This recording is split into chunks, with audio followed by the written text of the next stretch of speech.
Hi, wonderfully created, and welcome back to Created I Am. In this video, I'm going to show you how to make the most comfortable jumpsuit. You're going to feel bonita and you're going to feel like a marshmallow.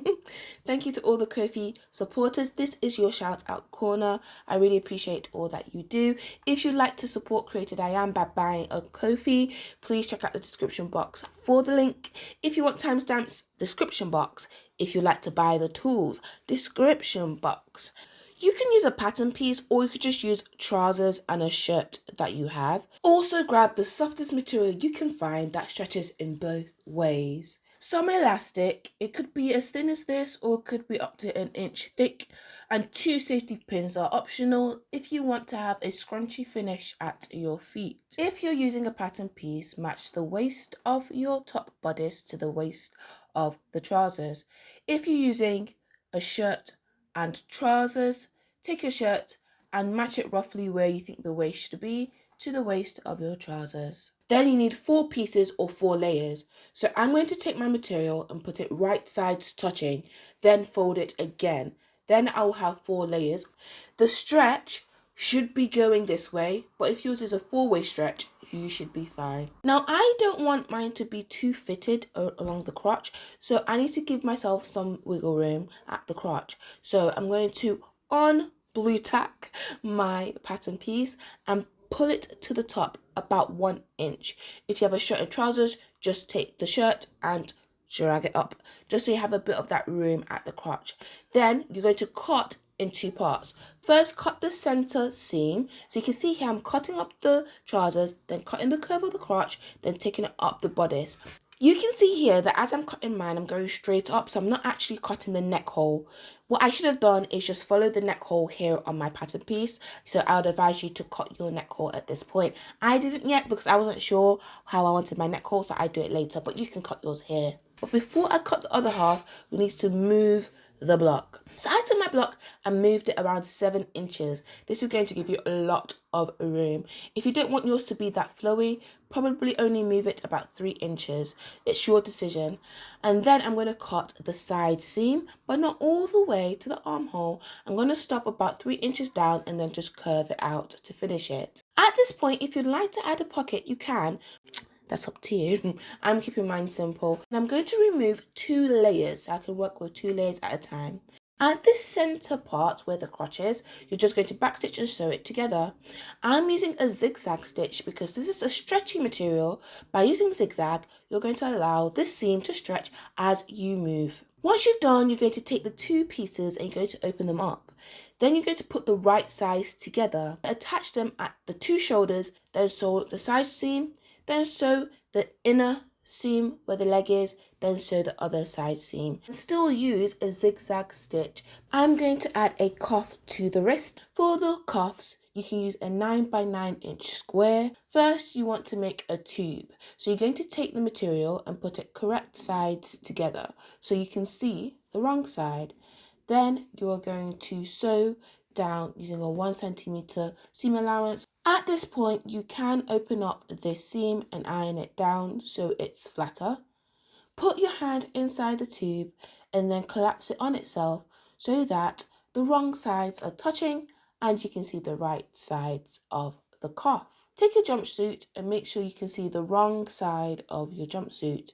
Take your cuff and put it inside your jumpsuit.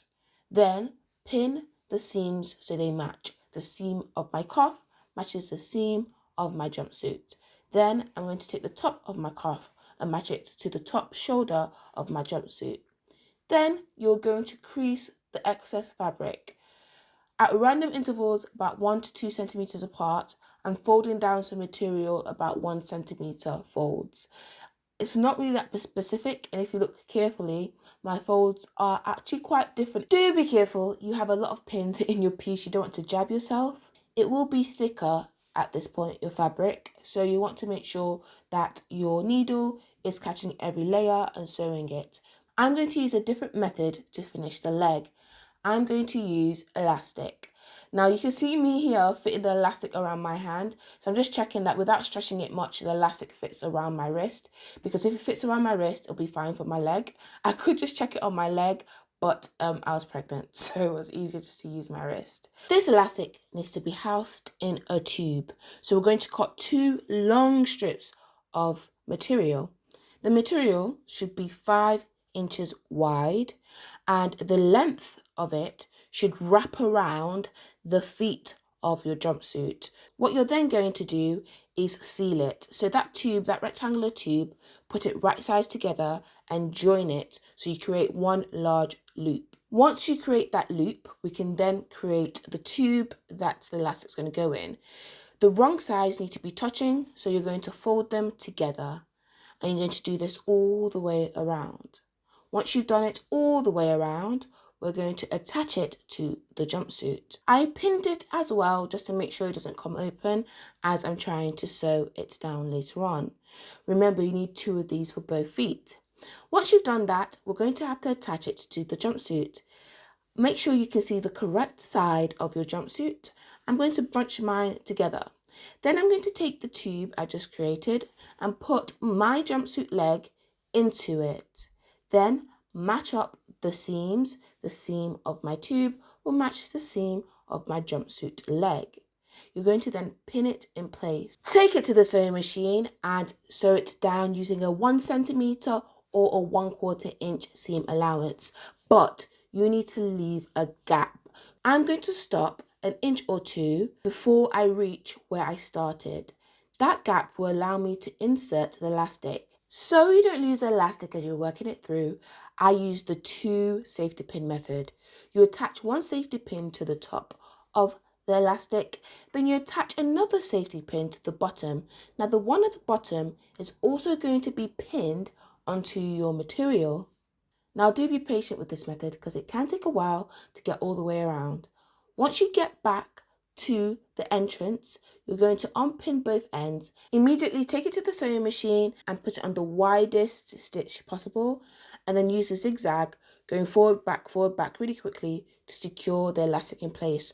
Then you can seal up the tube. Well done guys, 1 more step to go. We're almost there. We can see the finish line. We just need to finish the neck. You can keep it simple and just fold it over twice and then seal it, but I'm going to use the technique we used for our legs for our neck. So I cut a long strip, then I sewed it together to make a tube, folded that wrong sides together, then attached it to my neck all the way around.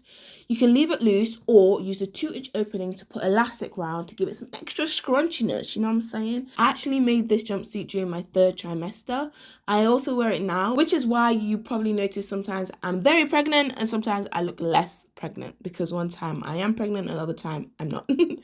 I'm trying to be as consistent as I can on this channel. So to support me, please like this video. Please comment something.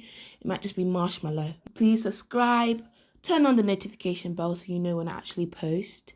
If you'd like to support me with a Ko-fi, the link is in the description box. But most of all, what I would love from you today is to remember that you are wonderfully created.